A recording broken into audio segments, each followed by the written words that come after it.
All right, welcome back to not even welcome back. Welcome to the first ever episode of what we are going to be calling Humanity Ed. My name is Aaron. I'm Julie. And today is the first of what we hope for to be many podcasts centered around the idea of humanities within the academic world. So we're both high school teachers. Within the academic world, humanities is generally the combination of language arts and social studies classes, and they when they mash together or they're co-taught or whatever. The result is what they call the humanities. And I know that can mean different things to different places and different people, but within our world that we live in and that we exist in here in Colorado, that is what we're talking about when we're talking about Humanity Ed. So my name is Aaron, and we're going to do this again because I'm just loving it. I'm Julie. And we're going to kind of walk through what we are and who we are. So I'm going to go first because this is Julie's first podcast, I think, being recorded, correct? First ever. First ever. So I'm going to do a lot of... So if you're a teacher or if you're wanting some insight into the teacher world, when we talk about modeling, the behavior or modeling the learning or modeling the method or modeling whatever, we're modeling that for our students so that they can then go, oh, cool, that's how I need to approach this. So I'm going to model this for Julie. So she...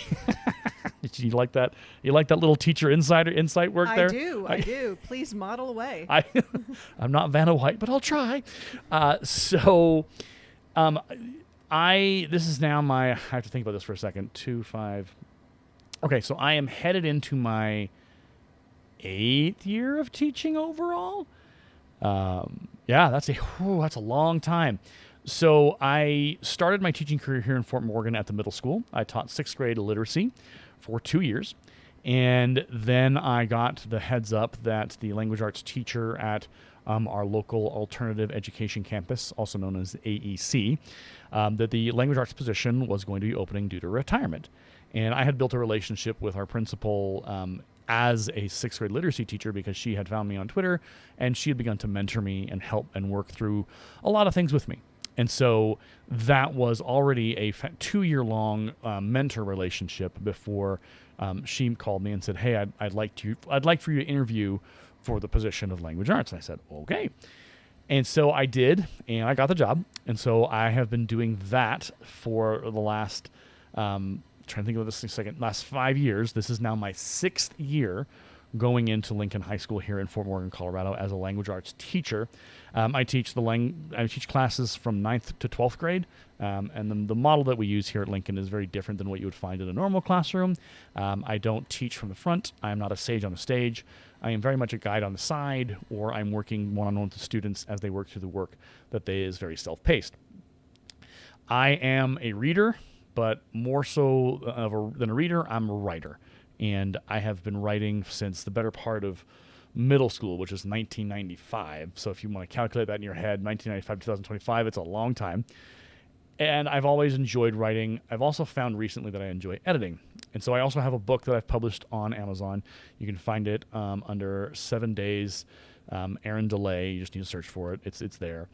And I'm also working on a sequel, and I'm also working on other books. So that's kind of my knowledge. I have a bachelor's.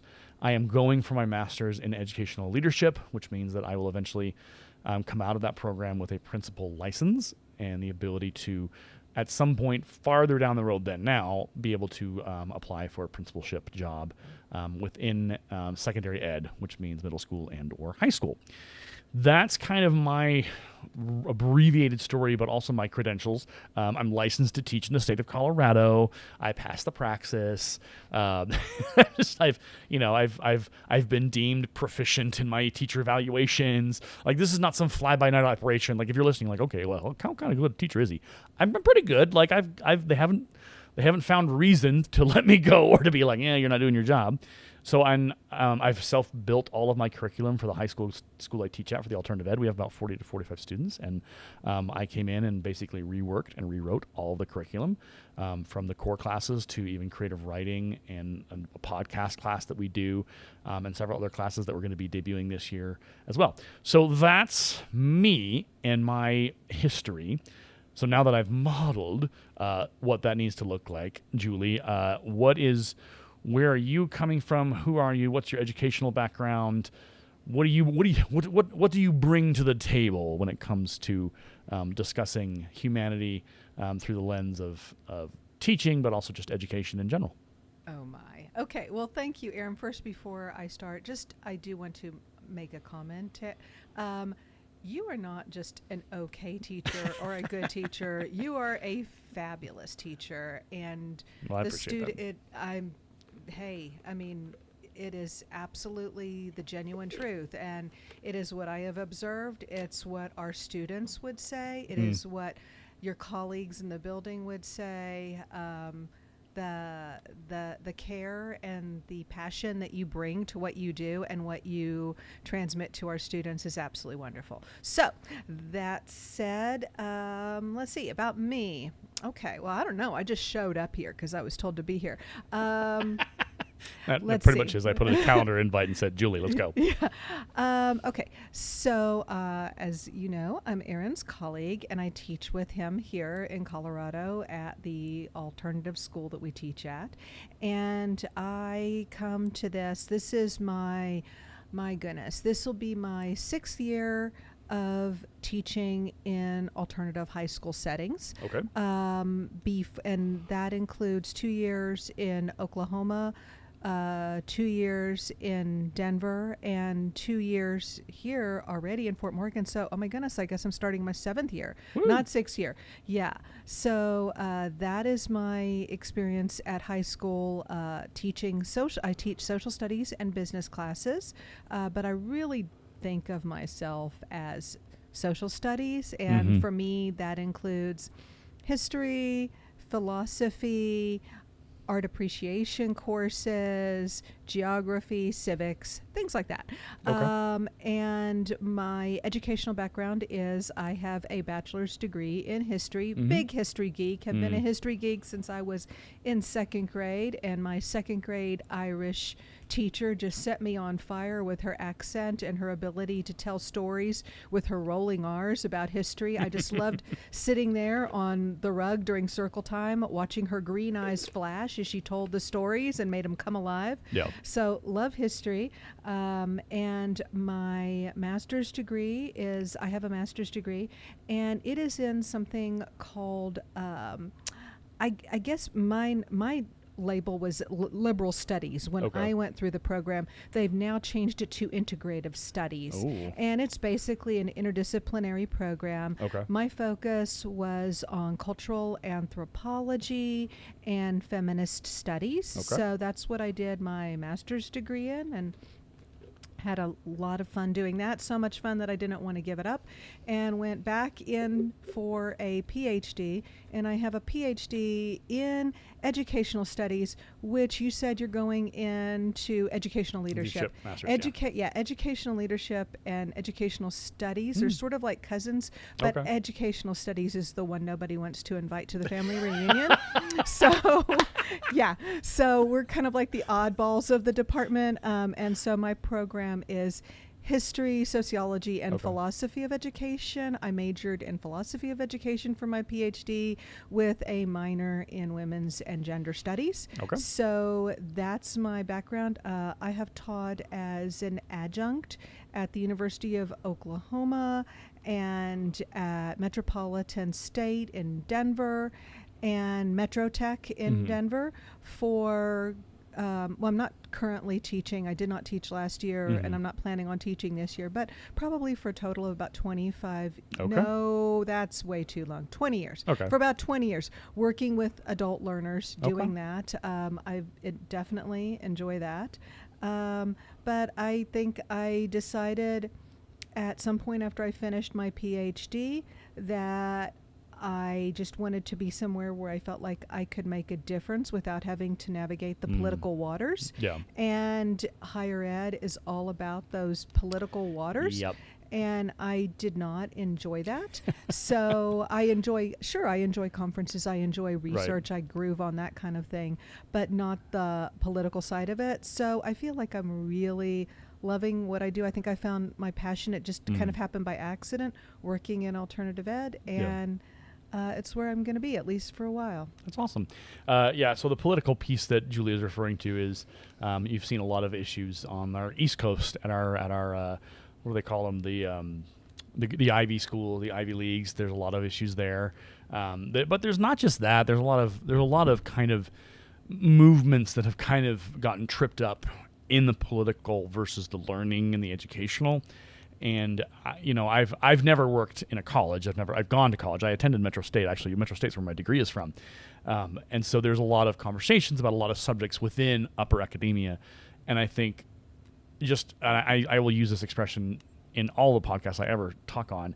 I'll say this is where I sit versus where I stand. So when I say where I sit, I'm like, I'm still making up my mind, but I have an idea. If I say where I stand, that's where I'm absolutely taking a stand. You can't move me. Come at me, bro. Let's go. Catch me outside. How about that? Kind of like I'm going to fight for that position. Versus where I'm sitting, I'm still contemplating. I'm still accepting new information. I'm still researching. And so I sit right now and I look at the state of upper wow, that's a word. Upper academia. And I just have to wonder about a crisis of identity through the lens of humanities, of what have we learned and what have we forgotten about how we learn and teach our young adults and instruct them in how to look at the world through the lenses, not just the one or the two, but the multiple lenses, some of them that we don't particularly agree with or we don't particularly like. And there's a lot there. And at some point, probably we'll unpack that maybe in a future episode. Sure. Yeah. And that is so critical, that crisis of identity and those and the culture wars that are playing out on our campuses, and the people who get caught in the crossfires are the students. Yep, they're the ones that end up paying for the sins of the professors and administrators and stuff like that. So it's an interesting thing to kind of just observe from a distance and kind of research and dig into. But that will be for another episode. When we go ahead. Is that it? You got it? Okay. When we come back, we are going to do our intro music that I'm going to go find. I haven't quite figured it out. We're going to talk about why HumanityED. We're going to talk about what is humanity, what makes us human, and then why do we need this conversation in 2025? What has changed with humanity, literature, and history, but also humanity in general as a conversation about people and culture, and how has that changed in the good, the bad, and the ugly, to borrow one of the better westerns in the canonical filmmaking universe, which if you haven't seen The Good, the Bad, and the Ugly, put a pause on this podcast and go find it, rent it, stream it, enjoy the 3.5 hours of amazingness that is the spaghetti western. But on topic, we'll be right back here in just a moment on HumanityED with Aaron and Julie, with more to come.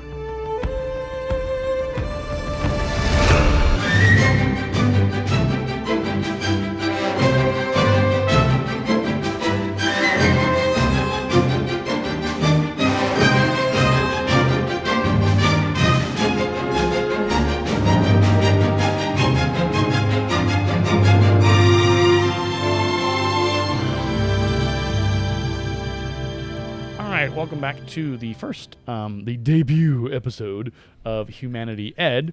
My name is Aaron, and my co-host across the room from me is Julie. She is our social studies person, and I am your language arts person, and together we make... I'll have to come up with a catchphrase for that. Together we make, not the Wonder Twins, because that's copyrighted. The H team. Ooh, okay. Yeah, the Humanity team. Yeah. The HUA team. That doesn't work very well at all, but we tried. We gave it an attempt. All right, so why HumanityED? Why are we doing this? What's because we debated about the title of the show, because we're like, oh, should we do humanities? Should we do the human? Like, why is it so important that ED is attached to humanity, do you think? You're asking me? I am. Okay. just want to make sure. Okay, so yeah, I first of all, thank you so much for doing this. Sure. And I think that when we brainstormed this, when we talked about it, the title HumanityED suggests that there's a growing conviction that in our modern educational landscape, we get so caught up in the metrics, the matrices, the skills, standardized outcomes, that we're at risk of losing sight of the fundamental purpose of what education is. And for me, and coming from a background in social studies, that Yeah. is to cultivate well-rounded, thoughtful, engaged human beings Yeah. who feel like they are empowered in their Mhm. own lives and to make a difference in the lives of their communities. So Yep. it's about education in the broadest sense, the lifelong learning process and developing as a human. And I know that that's kind of a writ large statement, Right. but I feel like this is a very broad topic, and that I hope if we do future episodes, we can start parsing that out. What does that mean? Right. And yeah, but I think that we are definitely at a time and at a crossroads where it is worth taking a step back Mhm. and taking a look at what are we doing and what was our purpose, and have we lost it in the numbers? Yeah, so we talk a lot. I mean, it's state testing, all that kind of ideas about testing, and is definitely in the forefront of what you would call the culture wars, because there's a lot of conversation about, like, okay, standardized testing, is it really a good measure? What's interesting, and this is where I sit, not where I stand, to be very clear, because what happened is a lot of, like, it's going to sound like I'm going to be taking a lot of the Ivy League schools out back to the woodshed and being like, you're terrible. Rah, rah, rah. No, that's not my jam here. But they do grant a great narrative conversation, because a lot of Ivy League schools and others were like, and even some high schools and other educational were like, we're going to get rid of standardized testing. We're not doing it anymore. It's not whatever. It's not equal. It's not equal. It's not equity. All these things. All these really, a lot of conversations and ideas that are in the forefront of a lot of communities, not just parents, but also a lot of the stakeholders and everybody else. And so what's fascinating is the schools did away with it, and the schools that did away with it suffered, because those tests are an actual good indication of where students are. They are actually able to give us a good kind of measuring of, hey, the student's progress, the student whatever. So yes, standardized testing is, again, from where I sit, not from where I stand, to be very clear, it feels like it's, people use it as like, oh, well, it's the worst, it's the bad, well. But what they found is that when they instituted those standardized tests back in, they're no longer, it was no longer subjective of who was going to get through or who was going to be accepted or who was going to be whatever. There was a metric, a system in place to go, yeah, no, this measures this knowledge, this measures their ability to do reasoning or critical thinking or da da da da da da. And they found that actually, no, the tests actually worked. And they were, and so it's really wild, because I think maybe we overcorrected and we do too much standardized testing in this day and age. But again, from where I sit, but there was the, like, kind of revelation of, yeah, no, this actually was good. We should have been doing this in the first place, and now we're going to put it back in place again.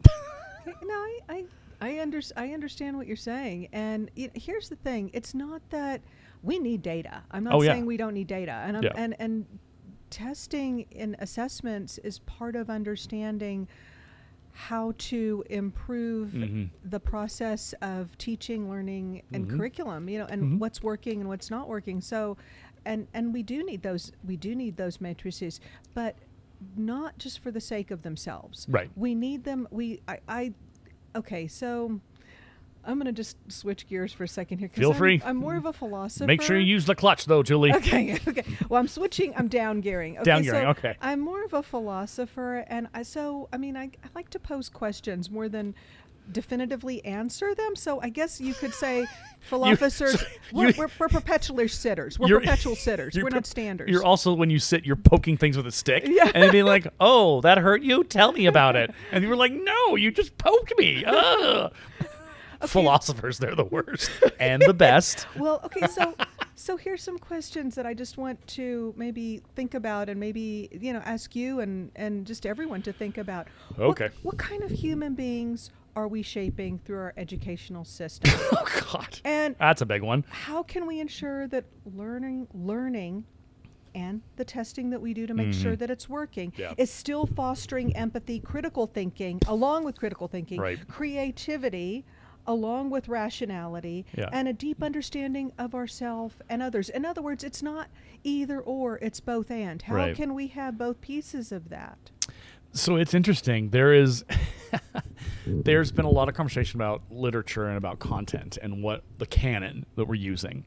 And there's been, and again, from where I sit, haven't stayed where I stand, I think it is important because you talk about how do we raise people who are compassionate and understanding and open to new ideas, but also critical thinkers who are able to evaluate those ideas through, very rational and logical processes. Here at my school, in the past we've done Shakespeare. We still do. We use Macbeth. He's our true blue. And the students, they love Macbeth. Macbeth is a wild story, but they love it because there's so much going on, but there's a lot that they're able to engage with, because clearly Macbeth is a flawed human being. But it's also funny, this is probably going to punch a few buttons out there, but Macbeth, when this play starts out, Macbeth is a pretty good guy. He's a little power hungry, and he'd like to move up in the world, but he's okay with where he's at. He's like, I want to be king. He's like Simba, somebody be king, but he's not. But then his wife comes along, and she's like, Macbeth, you want the power. This is totally not how it sounds, but we're paraphrasing, of course. He wants the power. You want the power. And so Macbeth begins to be tempted by the dark side of power, and you can be King Macbeth. And then the witch is obviously getting the mix, and so his humanity is tested in Macbeth, and he fails. He fails at all because he murders. And his wife helps him with the murders, and there's just a whole bunch of murdering and death and destruction. I mean, he sends assassins out to kill guys because he got to close the loop on it. And so when we talk about how do we address humanity and how do we talk about the good and the bad and the ugly, in my world, it's through literature. Because you can look in stories. Macbeth is a tale as old as time, to borrow the Beauty and the Beast conversation. It is a tale as old as time because we are all human beings and we've all been tempted. Now, I've never been tempted to murder somebody. Clearly, I've managed to pull that one off in my 43 years, never to cross to the dark side. But there's plenty of stories of historical people who've gone bad because something happened and the choices they made led them to that road of, oh God, what have I done? And so you look at a Macbeth, you look at Lady Macbeth, you look at all those characters, and you go, the decisions you made in your humanity, did you pass the test or did you fail? And yeah, Macbeth fails. And it's a heartbreaking failure because he murders families. He murders a mother and her son. Like, he goes full tilt. He doesn't even stop to think because he's so consumed with that desire for power to be king and to rule, and the witches are telling him he's going to, I got it. And then it doesn't go like he thinks it's going to go, and he ends up dying. He ends up dead because pride got him. So when you talk about humanity and how do we measure our humanity, how do we I think the conversation, part of it at least, because the philosophical part of it is your end, but it's through literature, because you look like you can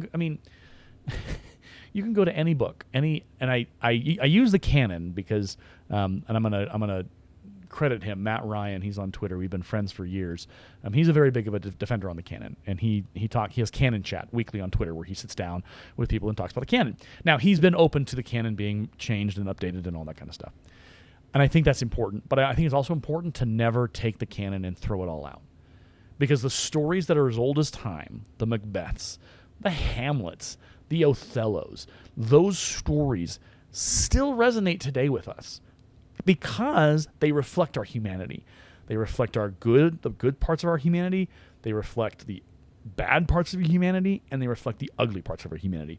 And through those pieces of literature, we're able to go, I don't want to be like a Hamlet and end up killing my father and killing my brother, my uncle, or killing the entire court and just being in this desolate mess of death and destruction. Like, that's where that leads Hamlet. It's a tragedy. Everyone dies. Yeah, but Hamlet doesn't kill Claudius. Who kills? Oh, is it? I'm getting my facts mixed up. Who kills Claudius? Oh my goodness, Claudius. Actually, wait a minute. With the poison dagger at the end, the dagger that's been dipped in poison. Yeah. I know his mother drinks from the cup. Oh, and she dies. So it's just death. It is just death. But it's hubris. It's Hamlet going mad, and he in some ways he's playing mad, but then he does truly go mad. But it's that story of like, okay, how far are you willing to go to get what you want? Are you going to go full Hamlet, full, whatever, Othello? Who are you going to go into that darkness, or are you going to read that story and go, man, no, I don't want to be like that. I want to retain my humanity. I never want to go into a position where I'm blinded by rage, or I'm blinded by jealousy, or I'm blinded by these things that we all experience as humans. So in your question of the overall question of humanity and how do we look at it, and how do we measure it, and how do we kind of confront it, I think the canon overall, because here's the thing, so we do it in Macbeth, but we also do I Am Not Your Perfect Mexican Daughter as a part of our classwork, a novel study. And I'm Not Your Perfect Mexican Daughter is an absolute study of identity and being felt like you're being compared against others and having to be the perfect whatever you are. And it's been very fascinating to have students kind of work through that and go, okay, well, how do I connect this to my life?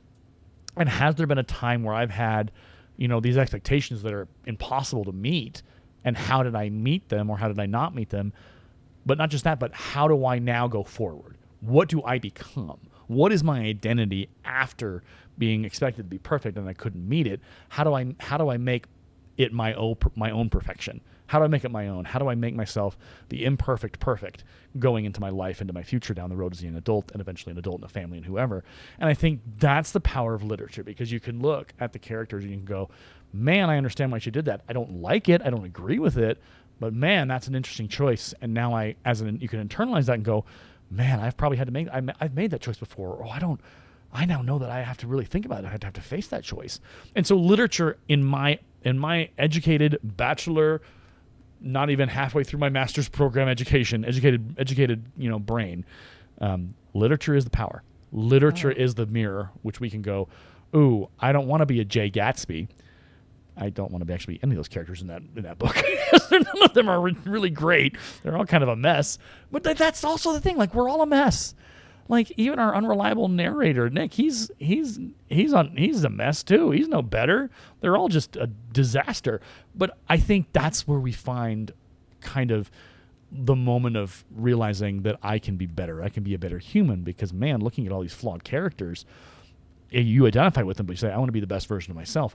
I'm not going to be like Nick. I'm not going to be like Jay. I'm not going to be like these guys. God forbid, don't be like Tom. Like, there's so many things that you can just go, man, that's bad. And that's the power of literature, and it tells us and shows us a way to kind of seek our better selves through the words on the paper. I have gone off on a tangent for the better part of however long this has been, but it's in my end, because I know there's plenty of philosophers that you can filter through humanity and what humanity means and what it looks like and what they think. But my bedrock, my foundation has always been like looking at literature and going, okay, what character and what am I supposed to take from this? Because well-written novels, well-written long-form stories, but even short stories, they have something that they leave you with. You can't shake something, and you have to sit in it for a little bit because it doesn't leave you. If a story moves you beyond a day, that's when you know you found something good. If you've read a story, it's like, oh, that was a good book. Oh, that's really cool. And then like a day later, you're like, I don't remember it. Same thing with movies. If you go and see a movie and you don't think about it after a day, well, that movie was pointless. Don't go see one like that again. Find a movie that haunts you. Find a book that haunts you and tests you and pushes you and goes, man. So there you go. That's my current answer. I'm going to turn it back over to you because I'm sure you have something to say. I love your passion. I'll start off with saying that. I love your passion. And, there's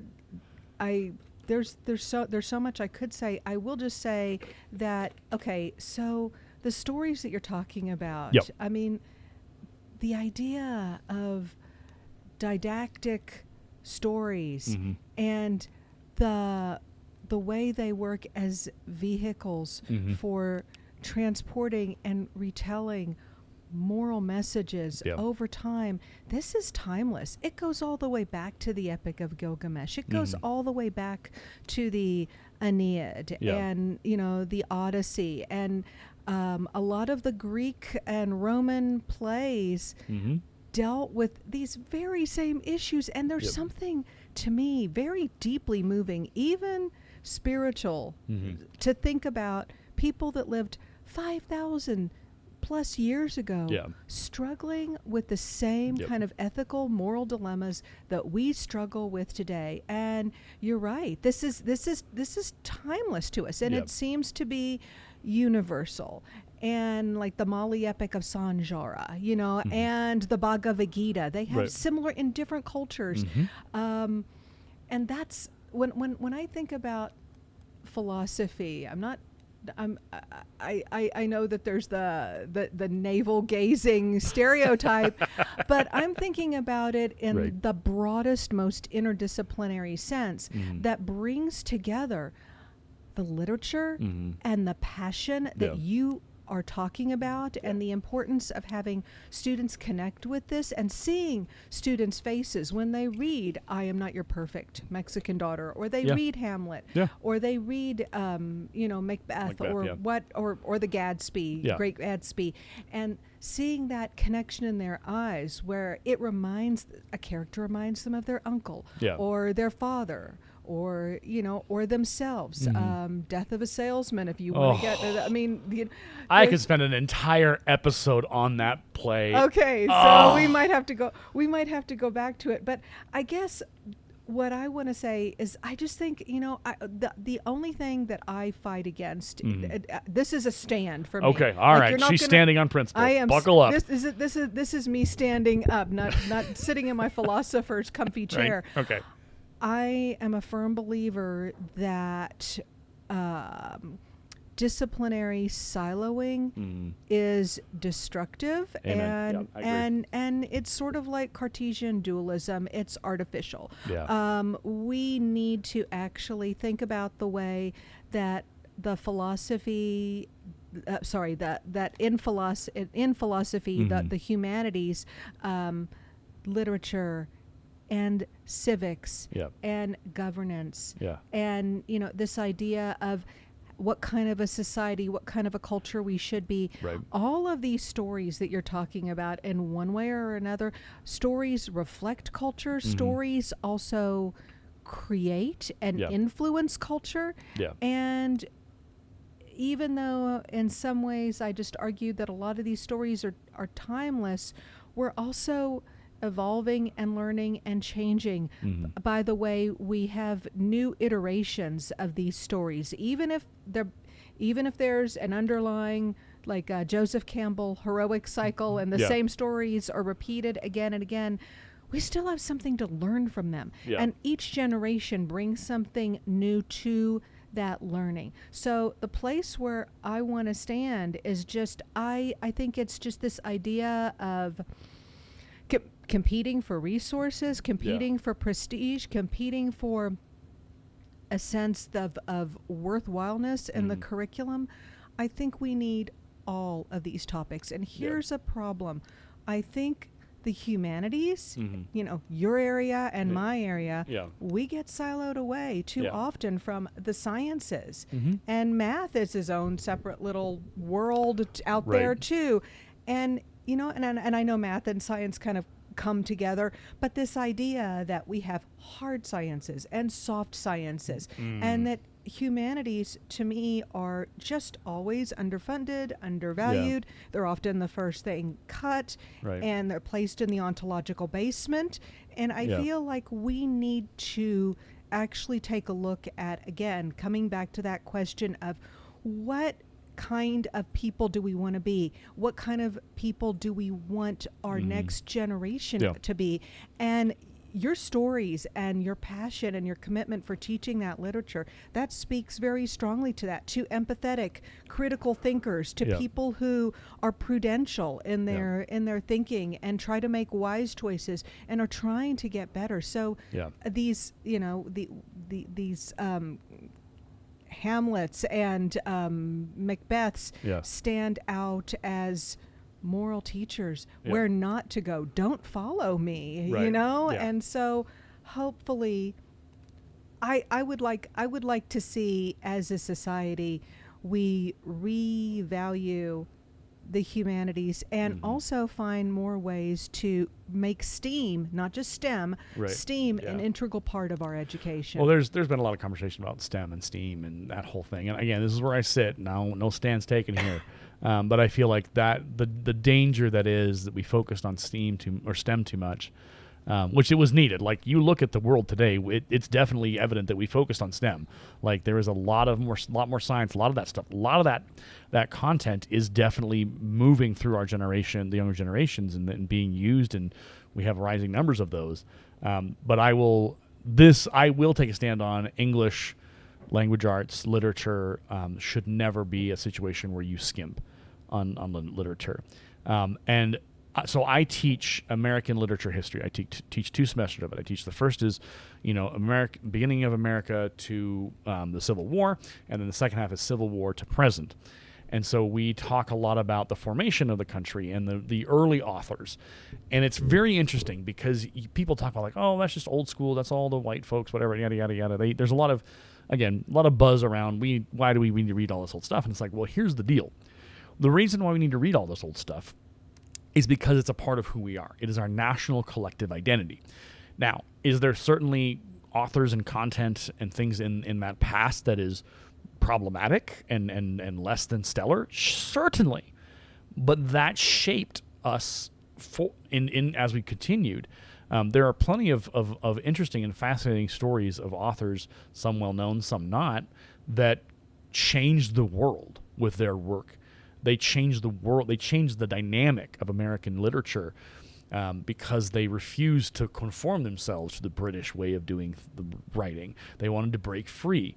The American history of American literature as a whole just is of enterprising, of experimental, of creativity, but it's also of telling our story through that writing. And so, yes, certainly there are authors in the past, from beginning of the country even up to Civil War and after Civil War, who, yeah, they were a product of their time. And if we're going to say, well, we can't read stuff written by these problematic or individuals with complicated histories, that's dangerous. And this is where I'm kind of half standing, is that if we silo off the voices that contributed to our future and to our where we are now, good, bad, and the ugly, if we aren't able to face that and acknowledge that and engage with it and be critical, but also like examining it and working through it, where is our courage? Where is our strength of character to say, we acknowledge, this writing, the author not so great, but there's some incredible conversations and subjects and themes at work here, or, hey, this invective, this rhetoric, this whatever is problematic and troublesome, and we need to make sure that we put this up there and say, this isn't how we think anymore, and we shouldn't view through this lens. Specifically coming to mind is so in college I read My Antonia. I read Pat that, and so part of that in that period of time, which comes into science, hilariously enough, is there was a lot of people suggesting, obviously this is all completely wrong, awful things, but suggesting, the shape of your head suggests that you're more human than subhuman. Horrible stuff, right? Awful. But until that moment when we were studying that conversation in My Antonia and the overwhelming pieces of that, I had never heard that. Had never been a part of my education in my life. And this is in the last 10 years.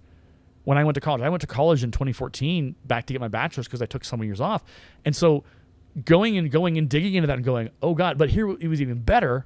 Well, I should say, I'm not saying better, worse, but the expression is that there were religious leaders at the time who were preaching, there's a certain level of humanity. Certain things make you human. Mm-hmm. Certain things make you inhuman or subhuman, as they would refer to them, which means obviously our African American friends and all that.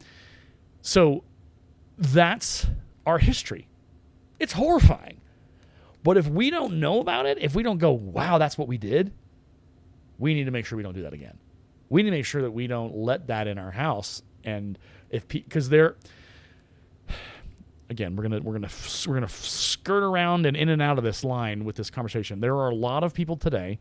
There are conversations about people groups that are subhuman or that are the enemy or are whatever, and it's not just so. We've had conversations around the conversation of anti-Semitism and the Jewish conversation. I've also noticed and there are voices who I'm not going to give them names who have come out against and been like, America first in the extreme. in the fundamental, like they fit the definition of almost kind of in flirting with the idea of being very close to what we would refer to as like a Nazi kind of like ideologue of like, no, this is how we do. And some of them are loud and proud about that. And so when we look at the past, right? We look at what do we qualify as human? Well, it's a tale as old as time. Everything old is new again. So the stuff we did, trying not to, I can't curse on this podcast, the stuff that we did to African Americans and creating a subhuman categorization based on science, which was no science. It was all fabricated. It was all like, well, we measured and we said this. And it was like, okay, that's not really how that works. But that was what they thought they could do. And then you had religious leaders who were like, oh, well, we believe in that, and this is a thing, and you da, da, da, da, da, da. And so this whole culture around who's human, who's not.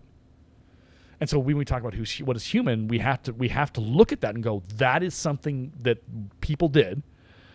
But what's really heartbreaking is it's something we're still doing.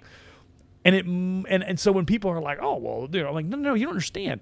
It's not just in America. It's across the world. This idea of taking someone's humanity away from them allows you, and that's what would happen with the church is that, well, what would Jesus do? Well, Jesus would treat humans in a certain way, but they're not human. So that's why we can't get away with this. Because in the church's mind at that time, again, many, many, many hundreds of years ago, that was their defense.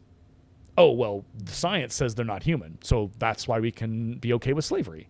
And it was like, okay, yeah, critically, that doesn't work, but that was how they kind of papered over it. And you read a lot. Frederick Douglass wrote extensively about his criticisms of the church. Again, literature, the beauty of his book is heartbreaking and rocking. It'll rock your world and shake you up if you haven't ever read it. But that's the thing is that our definition of humanity has to be defined through critical thinking, through actual science, and not just trying to defend an ideologue or a thought or a belief, whatever you want to say. So, yeah, it's humanity literature. You look at it and you should never ignore or try and kind of like put it behind a door, because the more open we are about the good, the bad, and the ugly, and the more willing we are to hold that up and go, this was bad, we shouldn't do this, we're doing that over here, stop it. And that's, I think, a more powerful argument, because if you can pull that piece into the current and go, you're doing just exactly what these guys did, and that's inappropriate, that's awful, that's you're dehumanizing someone who deserves to be treated as a human. They deserve the dignity of your humanity. Sorry, I got fired up again. No. Again, I love your passion, and I agree with you. I mean, okay, it is an anachronistic fallacy to judge the past by our current standards. That is true, but it is also true, and it is also fair to say, just because there was some things here that were, there some ideas that we might find vile now, and self-serving science, of course, right. And I mean, and all of that, I mean, really racist garbage, and and the eugenics movement that that came out of the United States, that Hitler modeled his whole thinking on. This is horrific stuff. But that's not a reason to hide from it. It is a reason to bring it into the light. It is a reason to look at it. It is a reason to think about, where are we going now? Because we will not have the same, even with all of the best intentions. You know that old adage about being paved where it's paving to with best intentions. Right. We have to have depth of vision. And to have depth of vision, we have to have knowledge of our past, and we have to honor that. And yes, we can go dark. We can go as dark as you want to, because there's a well of darkness, but there's also a lot of good, and there's also always been a lot of good. There's a fundamental, beautiful, messy, contradictory duality about what our humanity is, Yep. you know? And I mean, I don't know if you've ever read the poem by Thich Nhat Hanh, Call Me By My True Names. I've heard of it. I think about that poem and the idea that I am both the murderer and the victim. I am both, and I am changing all the time. I am metamorphosing, and I am not bound by the limits of my past, but I do need to, like, I can't just throw it away either, you know? That's what I see as sort of the beauty and the hope here. So yes, there's a lot of bad, there's a lot of ugly. I think there also is some good. And what you're doing, having students read these American thinkers, again, even the ones whose ideas are problematic and questionable now, I see that as progress, is asking people to think about, what does dignity mean? What does universal dignity means? Who gets it? Who has a right to this? And we have such a globally interconnected world now that we live in, and we have a much greater level of cross-cultural understanding and the possibility, not always the actuality, of empathy by learning from each other and supporting each other. And if we're going to get there, if we are going to actually get to a idea that we can move beyond some of our baser impulses, we need to know who we are. We can't just look at a mirror that's covered by a lot of masking tape and only look at the parts that make us happy to see. Right. Yeah, it's that idea of you have to look at it's the whole person, it's the whole history, it's the whole thing. So give me the name of that writer that you talked about with that poem, please. Call me. Oh, I have the poem. No, I'm going to read it. I just need to know his name. I want to pronounce it correctly. Okay. I think if I'm not mispronouncing it, Thich, not Nhat, Hanh. Yep. Yes. So it's called Please Call Me By My True Names. Yes. And it's Don't Say That I'll Depart Tomorrow, even though today I'm still arriving. Look deeply, every second I'm arriving, to be a bud on a spring branch, to be a tiny bird with still fragile wings, learning to sing in my new nest, to be a caterpillar in the heart of a flower, to be a jewel hiding itself in stone. I still arrive in order to laugh and to cry, to fear and to hope. The rhythm of my heart is the birth and death of all that is alive.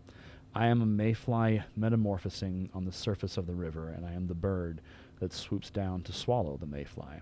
I am a frog swimming happily in the clear water of a pond, and I am the grass snake that silently feeds itself on the frog. I am the child in Uganda, all skin and bones, my legs as thin as bamboo sticks, and I am the arms merchant selling deadly weapons to Uganda. I am the 12-year-old girl refugee on a small boat who throws herself into the ocean after being by a sea pirate. I am the pirate, my heart not yet capable of seeing and loving. I am a member of the Politburo, with plenty of power in my hands, and I'm the man who has to pay his debt of blood to my people, dying slowly in a forced labor camp. My joy is like spring, so warm, it makes flowers bloom all over the earth. My pain is like the river of tears, so vast it fills the 4 oceans. Please call me by my true name, so I can hear all my cries and laughter at once, so I can see that my joy and pain are one. Please call me by my true name, so I can wake up and the door of my heart could be left open, the door of compassion. I left a word out of there because we are connected to our school and all that, so I didn't want to use that word. But you can look up the poem yourself and you can see the full text. But I think that talks about what you're talking about. Like, we can't look away from any of it. We have to examine and accept the history. It doesn't mean it's okay, but it means we have to and that I think so humanity, we are imperfect. There's a reason why and I think it's the Declaration of Independence or Constitution is like, in order to form a more perfect union. They don't go, we're going to make it perfect. It's going to be great. And, never going to have to be modified. There's a reason why I got all the amendments. Like, we figured out what was the better part of us that we need to continue to amend and improve and grow. We are in, a more perfect union, but that's going to be a work in progress. We are a construction project. We are also known as the Great Experiment. Like Europe and all the countries looked at us and were like, okay, this whole representative republic thing that they're doing over there, because we're not a democracy. But I don't know if that's really going to work. Oh, who knows if that'll actually happen. Well, we're still going. We've had a couple of many missteps, but so has everybody else. And we're managing to still stay strong and continue to be the United States of America. And I'm sure there's competing views on that out there as well. But we've managed to walk, stumbles and all, to where we are. And you look at places where tyranny is the rule, where fascism is the daily occurrence, and you look at us and you go, you know what, we're doing all right. Are we perfect? No. That's to be a more perfect union. It's always a work in progress. It's going to take time to get to perfection, and that's the beauty of the American dream. Is it's imperfection, and it's beautiful, but it's imperfection. And I think we try, and a lot of times in the cultural zeitgeist, we're like, we got to get it perfect. We got to get it right. Well, okay, that's great, but we have to make sure we all do it together versus just the people who want this thing this way or these people want it that way. There's a moderate middle of the road somewhere to find a solution to this latest thing or this latest thing, or this issue or this what. So my original idea for this podcast, which we will probably still kind of engage with, was to be a moderate political conversation. How do we find the moderate middle of an issue or a current event? And again, as we unfold this podcast, we'll get there. So there again, I've wandered. It's funny. So Julie was like, if I ever wander, you got to make sure you corral me. And I'm like, I'll be fine. I'm realizing I'm actually going to be the problem here. No. Julie's not the issue. It's Aaron who just is like, I'm going to talk about all this stuff. And You just get my mind, thinking about, making connections to everything you just said. When you think about the great American experiment, we came out of social the Enlightenment and the social contract and the political philosophers like Locke and Hume and this idea of kind of a middle ground. That's sort of where the American experiment lies. We're not Hobbesian in our views, but we're not totally Lockean either. We may believe that there's hope, and human beings can be guided by their better angels, but we also can be a bit Hobbesian too, and see that we do need some checks on ourselves, and we do need to find some ways to navigate this, because it's not just about the opportunity and the ability to live a good and meaningful life for a few people. It's about that for every single human being, and the dignity and inherent worth of every single human being. But we're not perfect. Nope. I go back to that poem. We are both, and these. We are both the good and the bad and the ugly, all rolled into one. And so, how we navigate this, I think the humanities has a lot of important lessons to teach us. I would agree. Well, and it's so we're limiting ourselves to an hour today. We may do more in the future, but we're going to try and for our listeners' sanity and also for ours, we're going to try and encapsulate our conversations to an hour. It may stretch more, but to respect your time, the listener, we want to try and not make you have to listen to a 4-hour deep dive into the inner workings of the government and the literature. You would be like, I'm tapping out at an hour and a half, man. This is too much. So we're going to try and respect your time. I don't know where I was going with that, but it was something.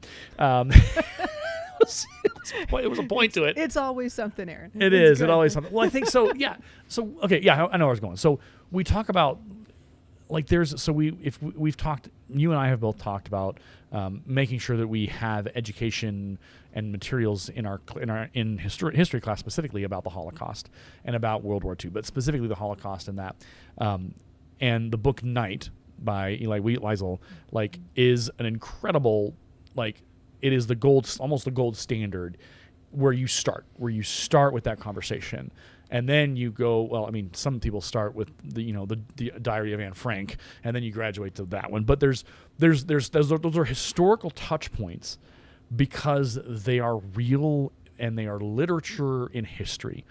And I think there are parts of those stories, and the Anne Frank story is especially heartbreaking as you start to really get into it. And even in the last 10 years, they recently, I don't know, like a year ago, unearthed a video of Anne Frank waving from before she was captured, from like the third floor of her apartment. And people kind of like, it shook them, because up until that point, we had her photographs, we had her story, we had her historical information, we had the testimony of her father, we had all of those things, but we didn't have a moving photo or a moving image of Anne Frank. And in that moment, it was suddenly, oh, I mean, we knew she was real, like there was no issue there, but there was an added layer of going, that's Anne Frank. That's and in that moment, a lot of people were like, that looks like my daughter, or looks like a kid. That's a real person now. It wasn't, they didn't view her as any less, but that addition of that video, I mean, it was like a 3 to 4 second video. And they were like, whoa, okay, it's real now. It's very real. That's Anne Frank. Whoa, what's going on? Like, it shook people up. And I think that's the power of the humanities is, there's a reason why, like, Steven Spielberg and all these guys have done so much Holocaust work with movies and interviews and documentaries, and not just Steven Spielberg, but a whole host of them, is because there's power in that testimony, and there's power in both the historical and the literature part of that. There is enough evidence in this world, both literature-wise, video-wise, documentary-wise, movie-wise, to, without question, confirm indeed that this event did happen. And yet, there's people in this world who go, no, it didn't happen, and I don't believe it. People that I used to know in this community who I have distanced myself from, like, that have come out and said, oh, based on these facts from these memes, it didn't happen. And so it's just this weird, so humanity, right? We are critical thinkers, and we do our best, but we also have this weird conspiracy part of us. And this is something we can talk about later down in another episode of how do you confront somebody who believes something so wild and so just not even true? How do you help them go, hey, this is the truth. Where you are is football fields away from it, and how do you get them there? And how do you teach someone? How do you teach them these are the events, this is the stuff? And that can be like not just the Holocaust conversation, but any historical event. Sure. How do you teach, and that is tied directly to our humanity? And so it's ongoing, and now with deep fakes and everything else, and the amount of misinformation and disinformation that are out there, teaching civic and media literacy, it's so critical. It's wild. And so I agree with you. I think we have a lot of important work to do, Aaron. I agree. So much ahead of us. So the next episode, I don't know what we're going to talk about, but we'll figure it out. It'll be through the lens. If you are listening and you've got something to say, or you're curious, or you're like, hey, that was awesome, or you have feedback, feel free to email myself at adelayedteacher@gmail.com. Again, adelayedteacher@gmail.com. Myself and Julie will read them as they come in. If they come in, you're welcome to tell us. Like, again, it's our debut episode. It's our pilot episode of this program. More than likely, some of the format will change as we continue to record and sit down. We thank you for listening to us. We thank you for giving us a chance to be in your ears for the better part of just under an hour. And we would love to have you back again for an episode to listen to us. We do a lot of podcasts here on Create at Morgan. We've got a Nerds by Screenlight podcast. We've done that. We've also got student-produced podcasts coming soon. As the school year is about to kick off here in the next week and a half, we will be looking to bring students into this conversation, not this conversation specifically, but into a conversation where they will either tell their stories or talk about something that they're very interested in and very excited about. So all kinds of things in the future. Thanks for listening. My name has been Aaron for this 58 minutes and 30 seconds. My co-host is Julie, and we will catch you on the next one. Thanks for listening. We'll come up with a catchphrase for the end of it. Never forget history. History's forever. Humanity for life, baby. Okay, there you go. Oh, I love it. Humanity for life. In English or Latin? Work on the Latin for me, and then we'll figure that out.